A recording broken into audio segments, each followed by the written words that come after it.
Hi everyone, my name is Camille Maumet and I'm from INRIA in Rennes, France, and I'm happy to be here today as part of this symposium on what should we do with neuroimaging analytical flexibility. In this talk, I will review the different components that make up this analytical flexibility and discuss how recording provenance can help us with this phenomenon. But before we get started, we are going to discuss the different types of analytical variations.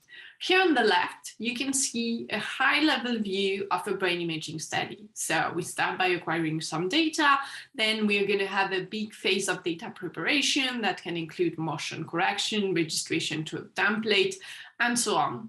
We get some derived data, which are our measure of interest. And finally, we do a statistical analysis that lets us get our findings. But of course, in practice, it's much more complicated. And what we have looks more like this, where instead of having two high-level steps, we have a series of steps that are run one after the other, and even sometimes in parallel. All these steps includes denoising, segmentation, and all the little steps up to the final statistical analysis. But in practice, for each node here, I could have made a different choice. I could have chosen, for instance, a different algorithm, or maybe the same algorithm, but a different implementation in another software package, or the same software package, but another version of that software, or even the same version, but a different set of parameters, or even keeping the same parameters, I could have run the same experiment, but in a different environment. And here I've illustrated with 6 different pipelines, but you can well imagine that the space here of all possible pipelines is extremely large. And in fact, in the literature, it has been shown that the specific choice of pipelines can lead to significant differences in the final findings. And this phenomenon, termed analytical variations, is what we are going to study here. And so as scientists, we might want to ask, okay, we've seen that this is happening. Can we explain why? Is there a specific reason that we observe this variability? But before we get into the why, I'd like to focus briefly on why we think it's important to study analytical variability. And I think there are 2 main directions here. So first, there is the idea that if we get a different results when we try several different pipelines, it might tell us something about the reliability of our findings and their robustness. And this is about the studies that we are doing today. But these questions also impact in a world where we're trying to more and more share data sets, exchange, build on each other's work. Having this level of variability also impacts the reusability of derived data sets. And I think those 2 problems are complementary and are both really important. So here, there is a rich literature available that looked into analytical variability, which is with its different components, and tried to understand, well, basically what's going on. And first, I think there is a group of studies that focused on unwanted variability, what I would term unwanted variability. So basically, we have studies that focused on the impact of numerical uncertainty. So numerical uncertainty are the differences we can see in the way that numbers are handled on different operating systems, for instance. And there are tiny differences in the way numbers are encoded. And because these differences are so small, we are hoping that for us as brain imagers, it will not impact meaningfully our results. And that's why I'm putting this numerical instability under unwanted variability. And also, just like any researchers in data science, we rely on software to get our results. And for any piece of software can be vulnerable to the presence of bugs.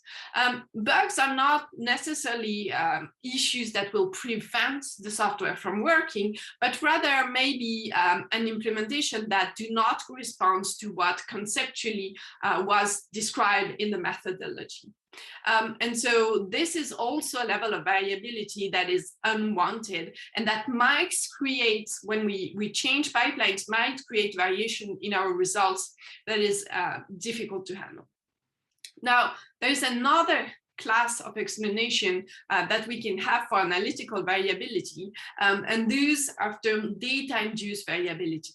So basically here, the problem doesn't come from the method itself, but rather from the combination of using a given data set with a given methodology.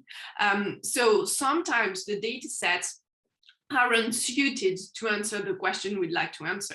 And that means that the results are really unreliable, and from one pipeline to the other, we might get a very different picture. And this is not due to the pipeline themselves, but rather to the data sets. Similarly, sometimes some methods work really well on many data sets, but are not suited for data set with specific characteristics. So let's say data set with a really high level of noise, for instance, will necessitate specific methodology with denoising procedure before the rest of the pipeline can be run. And this is what I've put here under assumption violations.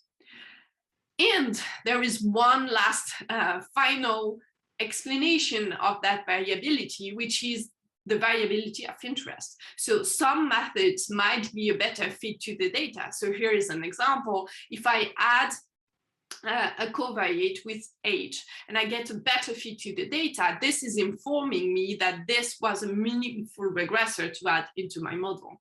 And basically, this is the variability we are interested in science when we want to understand the brain. And so analytical variability right now is a little bit hard to understand because the explanations go all the way from a type of variability that we would ideally like to get rid of completely to variability that we are really interested in because this is our science, this is how we understand the brain, to variability that is going to be completely data specific. And so in the following, I will try and focus on how recording provenance can help us manage this diversity of explanations and trying to make progress in terms of how we understand analytical variability. So first of all, what's provenance? So I've included two definitions here. The first one comes from Wikipedia, and it says that provenance describes how an artifact or a set of artifacts was produced. So that's a very simple description, and we are going to use in the following the definition of the W3C, which has proposed a model called PROV to describe provenance, and that provides a little bit more detail on provenance and focus on entities, activities, and people or agent or software involved in producing a piece of data. So here, artifacts, piece of data are really our brain images or signal, and we want to describe basically all those steps that led us to a given finding. And so provenance can come in many different flavors. And here we'll try to illustrate with a few use cases, different level of details in terms of provenance and how these can be useful for us, and more specifically to understand analytical variability. So first, we can see provenance as a way to describe the method in a manner that is unambiguous. If we go back to the typical research artifact, which is our software paper, when we read a paper, we are often left with many questions. So we might wonder,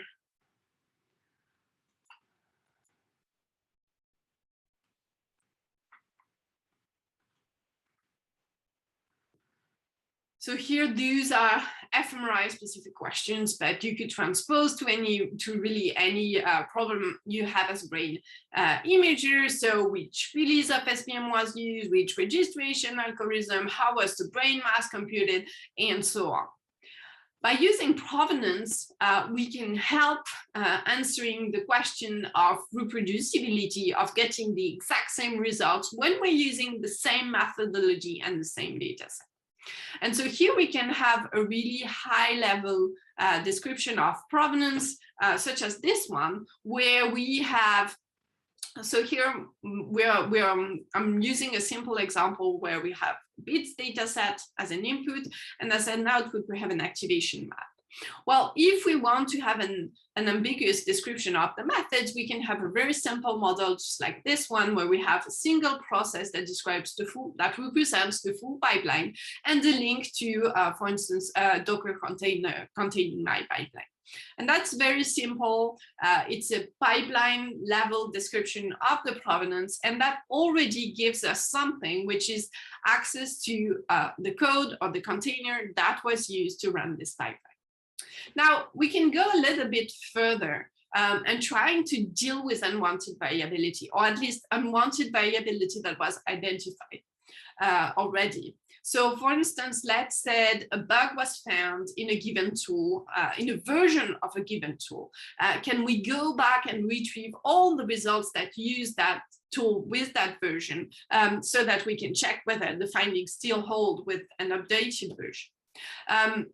Another variant of this one would be maybe there was a parameter that was used a lot in the past, and now the research community has agreed that basically it's not best practice anymore to use this type of approach. So let's say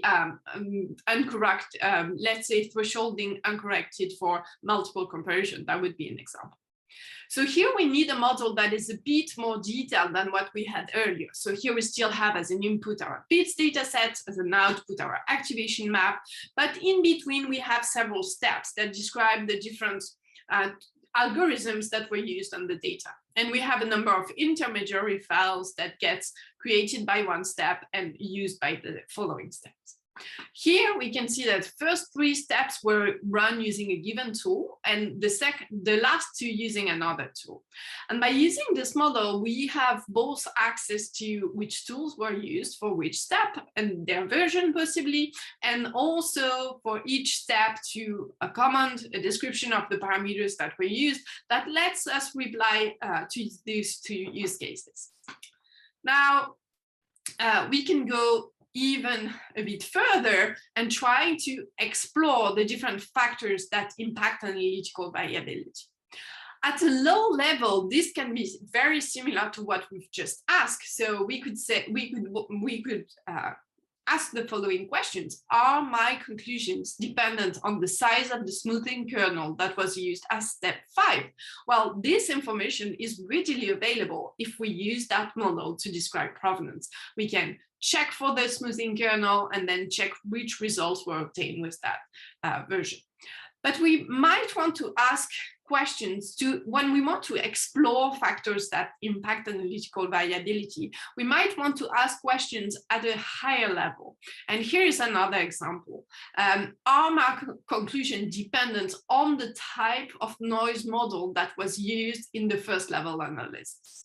And to illustrate this a little bit further, I'll refer to a study that we've run a few years back. So this study was run with Alex Bowring and Tom Nichols from the University of Oxford. And our goal here was to reproduce 3 published functional MRI studies using 3 different neuroimaging software packages, AFNI, FSL, and SPM. So 3 software and 3 studies. And so here on the left, you can see the results reproduced for one of the data set that we studied. Those are the final results. At the bottom, you have the results from the original paper and the reproduction at the top using the 3 different software packages. And here already with this study, you can see that basically analytical variability has an impact on the results, and we have non-negligible differences across software. But as soon as we have that, as researchers, the question we might want to ask is, well, basically, why is this happening? What are the differences across software that makes this happen? And this is what we've done in a follow-up study where we divided the differences across software in 5 different components. So pre-processing was one big component, first level signal models, including differences in HRF, in how orthogonalization was done, differences in drift models, differences in noise models. So we know that different algorithms can be used at the first level and are used by default in the different software. Also the spatial smoothness is different. And then finally, the second level model and inference. And what you can see here is that we can go all the way from a pipeline that is completely AFNI to a pipeline on the right that is completely FSL. And in between, we can vary the different nodes. So here, for instance, we go from a pipeline that is pre-processing with fMRI prep, first level signal model with AFNI, and then the rest of the pipeline with FSL.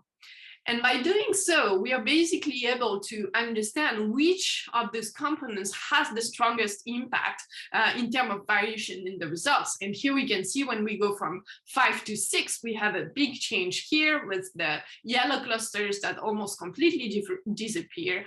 And we can see that this difference is due in the way the first level signal model is modeled in AFNI compared to FSL.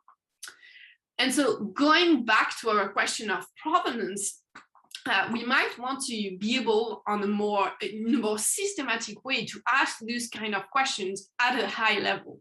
And what we need to be able to do that is to have both our provenance model and an ontology that is going to tell us more information about each step. So maybe we can say that step 3 was a statistical analysis using this type of noise model and this type of HRF for the signal and so on. And that will let us ask questions that are closer to what we would like to ask as researchers. So just to sum up a little bit, we've seen 3 different ways we can encode provenance with a higher level of complexity. So those models are more and more complex, but also richer and richer and enable more and more use cases. As part of a BEADS extension proposal called BEADS Prof, we've been focusing on the first 2, so pipeline level and step level provenance. And I want to thank all the contributors in these groups. The discussions we've had has been a big source of information for this talk. This is a BITS extension proposal that I'm co-moderating with Satra Ghosh. And the standard is currently open for community feedback, so please feel free to let us know any feedback you have on this model. And I'd also like to thank the BID steering committee for that feedback and thoughts on provenance and how this could be described. Thank you so much for your attention, and I'd be very happy to hear your question. Bye.